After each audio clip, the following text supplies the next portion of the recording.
A judge has ruled that in 2 days, a 13-year-old girl who was declared brain dead can be removed from her ventilator. Jahi McMath has been in this state since December 9th when she suffered complications from surgery to remove her tonsils at Children's Hospital of Oakland, that's in California, of course. And now the family is in a vicious legal battle with the hospital, which wants to remove her from the ventilator.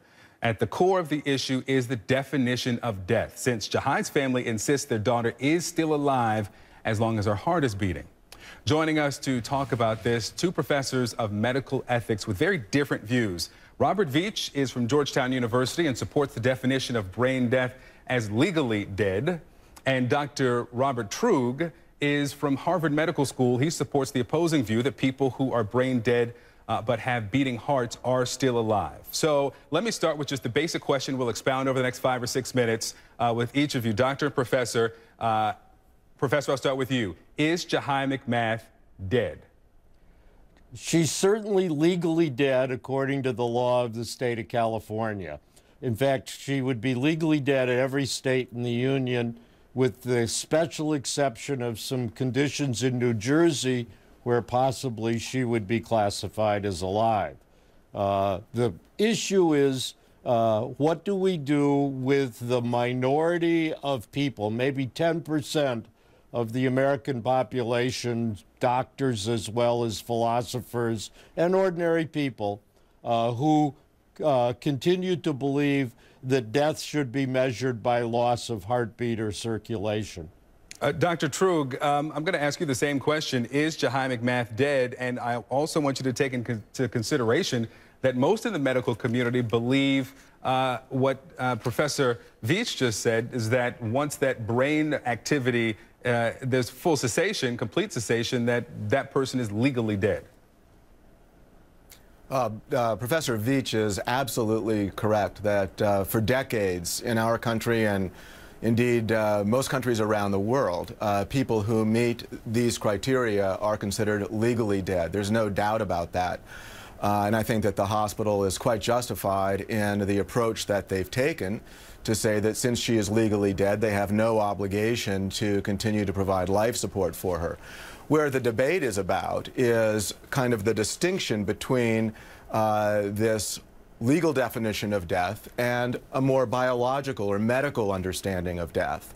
And there are some of us who would argue that patients like this young girl are biologically alive, just as you or I are, with the caveat that she is permanently unconscious, she is never going to wake up, and she's never going to be able to breathe without a ventilator.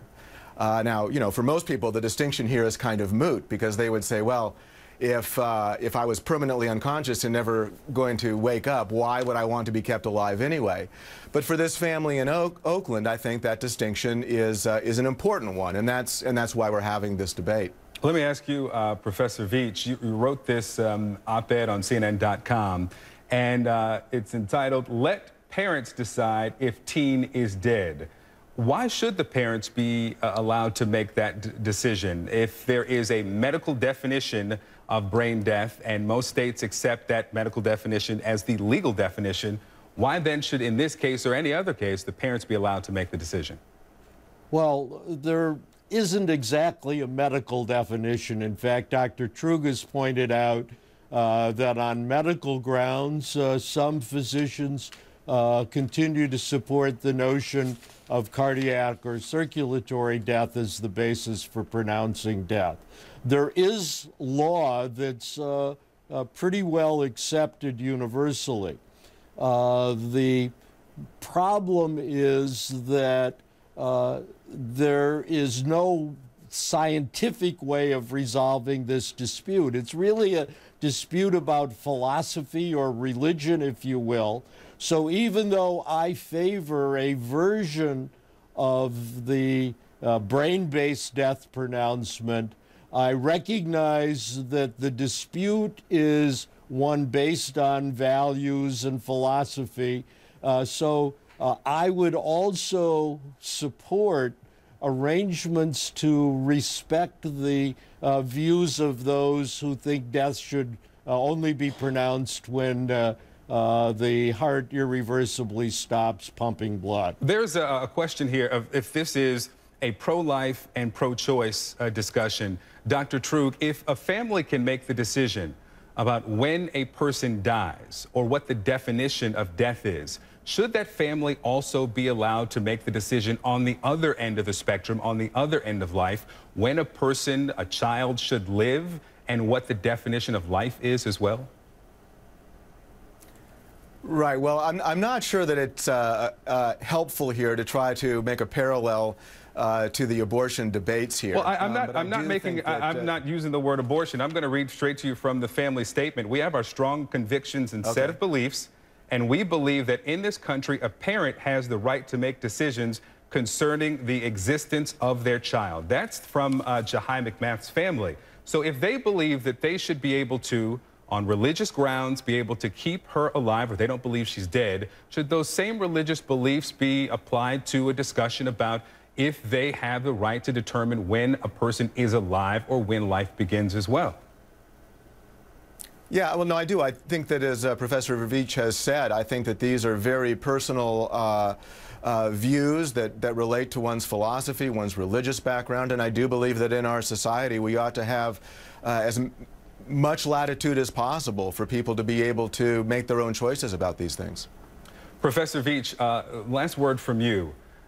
Do you believe that there is a possibility, because that's what the family believes, at least, that there's a possibility there's some rehabilitation or some recovery in her future? From what you know about this case, is it possible? No, I don't think that there's any possibility of her brain function returning, of her ever returning to consciousness, or even being able to breathe off a ventilator. Nevertheless, I think the family should have the right to pick the cardiac-based definition of death. Jahi would be alive in New Jersey, probably, depending on what her parents' views are. I think that's a good law, and the other 49 states, District of Columbia, ought to adopt it as well. All right, Professor Robert Veach, Dr. Robert Trug, thank you so much. Of course, this conversation will continue, and we'll continue to follow the story. Thank you.